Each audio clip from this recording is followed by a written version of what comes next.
Hey y'all, it's Leslie Ann from Life in 5th grade, and as you can tell from the title of this video, it is my classroom tour for the 2018-2019 school year. I'm so excited to share this space with y'all and take you on a tour of my classroom. I'm going to take you on a little walk and I will show you the different areas of my classroom and explain how I use each section. So if you're ready, let's get started.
Okay, starting off in my favorite section, we have the classroom library.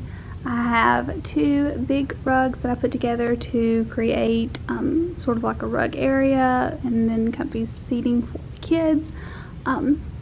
We have the word wall over here, which we use throughout the year.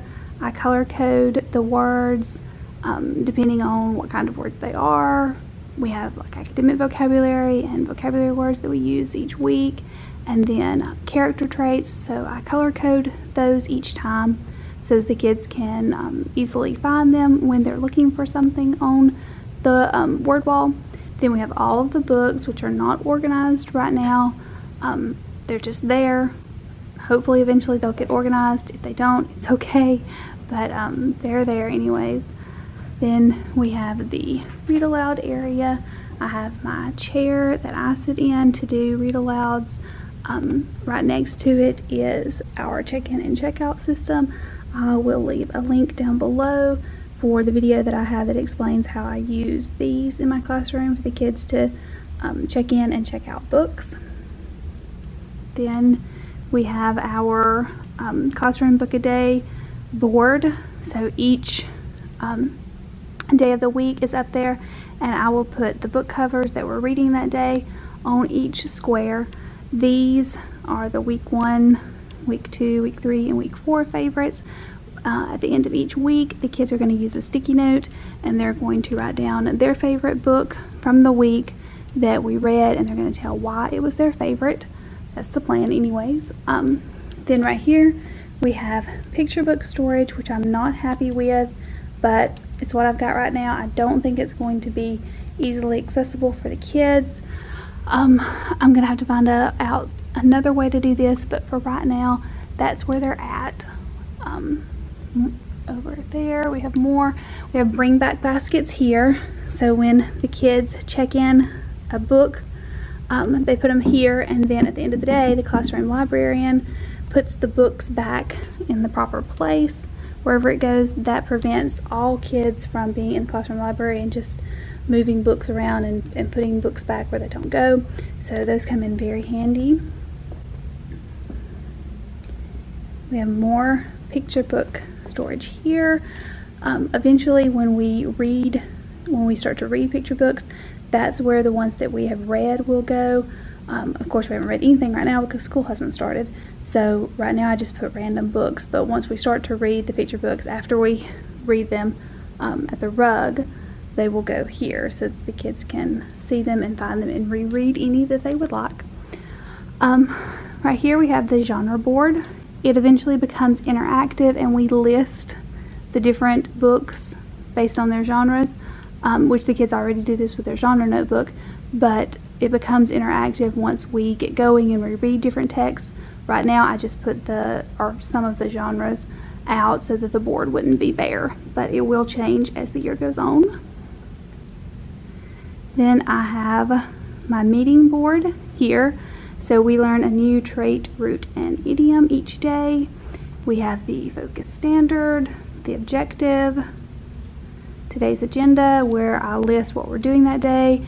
This keeps me on track and the kids so that they can look and see what's coming up next. Here we have VIP, and then we have Table Wars. Table Wars is an engagement strategy that I came up with where I'll explain it a little bit later, but it basically just turns it into a game and awards motivation and teamwork, but I will talk about that later on. VIP, I will link the blog post down below. Rachel Lamb came up with VIP. I'll leave my blog post on how I do it. I'm not going to do it the same this year. I still don't know what I'm going to do, but I'll leave the blog post down below of what I did do. So I'm still contemplating how to do that this year. Then we have more comfy seating for the kids. Another box of picture books. I think these came from Ross maybe 2 years ago. The kids like them anyways. The rug maybe from Big Lots maybe 3 years ago. I can't remember, but that's another comfy seating. Over here we have the Vital 5, that's our classroom rules. We have more comfy seating. That's a trampoline chair that I got from Target, I think 6 years ago. It's kind of looking a little worse for the wear right now, but the kids love it, and I'm gonna leave it until it just is torn to shreds. We have the makeup work area. So depending on what class they're in, when they come back from being absent, the kids will check the pocket folder for whatever class they're in, and I'll put any missed papers in this.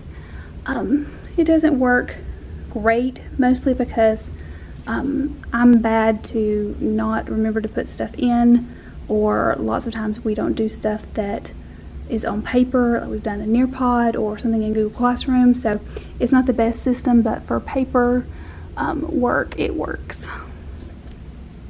Then I've got the whiteboard, which I use for instruction. I don't use a whole lot of whiteboard space in my teaching, so I think this will be enough. We have the space for the date and then the classroom jobs, so I just write out who's the librarian, who's wiping tables, lights, that sort of thing, and then you can easily erase it. I have a pink pocket chart that Joanne from Head Over Heels for Teaching was so kind to send me last year when I couldn't find it. I don't know what I'm going to do with it. It's for calendar use, but I'm not going to have it for calendar. I'm thinking about some sort of game with the little squares, but I don't know yet. I'm still working on it, but when I do figure it out, there will be a space for it right there. Then I have one seating. This was a red table which I covered with contact paper. These are little stools that I got from Target maybe 6 years ago. They were pink and green, but I spray painted the base of them white and then recovered them with black polka dotted fabric. This will seat 4, and then I have 4 other tables here because I will have 20 in my classroom, so I needed an extra table there. Over here we have more comfy seating. I think this came from TJ Maxx. Then my Walmart rug that I showed on Instagram. Here we have the percentage clubs for AR. My school does AR, so I had to come up with some sort of way to goal track. So when the kids get halfway to their goal, they get a sticky note and they put it in the 50 club, and then they move up. Here I have the vocabulary board. This worked out really well last year when I used the pocket chart for vocabulary instruction. So I wanted a bigger space that I could put like activities that we did with it and their work and different anchor charts. So I made just an entire board, and I'm really pleased with how that turned out. Here we have the book bank. This goes along with, let me pull you over to what I'm talking about without making you sick. This goes along to where we do the read alouds. Every time we finish a picture book, the kids draw the book cover. I just have one kid draw a book cover, and we add it to the book bank so that we have a bank of example text. This worked out really well because it kind of made it more interactive. It saved on ink, and it gave the kids ownership to the activity. So I left up some from last year's just so that you could see, but normally it will be filled up. This worked out really well though. I was really proud with doing that. Then we have the cabinet doors that I turned into traits, roots, and idioms. So after we finish one each day, we come over and put it here, and then when we have filled them all up, the kids come to the rug, they sit down, and they record the traits, roots, and idioms into their notebook, and we test the following week. Over here I've got my desk area. Here we have community supplies, so when the kids work around the room, they need a clipboard, we have them there. Crayons, the kids have their own crayons, but you always have somebody that left theirs at home or in their locker or doesn't have a certain color, so I just keep some here. Tape, scissors, glue. Here we have task card storage. Then we have erasers for the eraser club. That's another little engagement strategy that I use. There's some more comfy seating. This is just stuff for my small group area, files, boring stuff that doesn't interest y'all, I'm sure. Then I've got somewhat of a blank board. Again, I just wanted a space to put anchor charts and like activities that the kids do. So anytime we have comprehension activities or anytime we do anything for comprehension, I will have a space to put it here. We start off the year with characterization, so I did stick an anchor chart up there, but we have all of this open for when the kids have activities. Then I have my small group table here.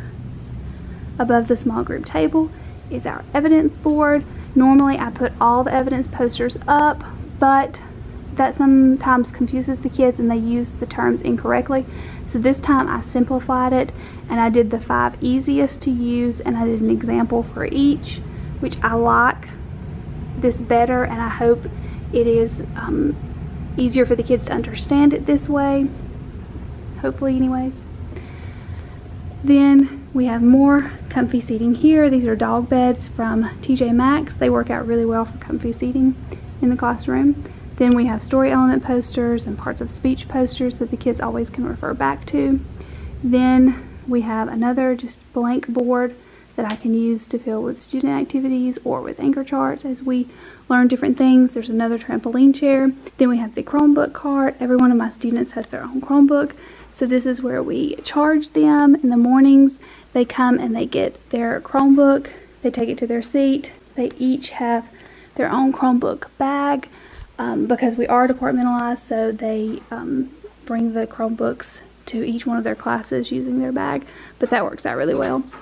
Up top, I just have a couple of pictures, and then marker boards for different little activities and review games that we have that requires marker boards. I have them here, and dry erase markers, some more community supplies when the kids need tape or staples. They're really good about not abusing this and just using them when they need. They know to not even ask me, so that usually works out really well. And then we are back in the classroom library where we started. So the only other thing that I didn't mention was the tables. I have folding tables that I got from Sam's Club, which I think is Costco in other areas that's not the South. I don't love them. I don't like the look of them, and they do get kind of dirty. It's hard to keep them clean. I mean, I just freshly cleaned them, but I don't know. I don't love them. But the tubs I found at the Target dollar spot. Of course, they have nothing in them right now. We keep sticky notes in here, and then there's 4 chairs here. I will have 4 individual bags of highlighters that are color-coded based on how we do close reading. So I don't know why it's going in and out of focus. So I have that to work on. I haven't done that yet, but soon those will be filled. So that was my classroom tour for the upcoming school year. If you have any questions, leave a comment down below and I will do my best to try and answer it. Please give the video a thumbs up and subscribe for more teaching related videos. I'll talk to you guys later. Bye.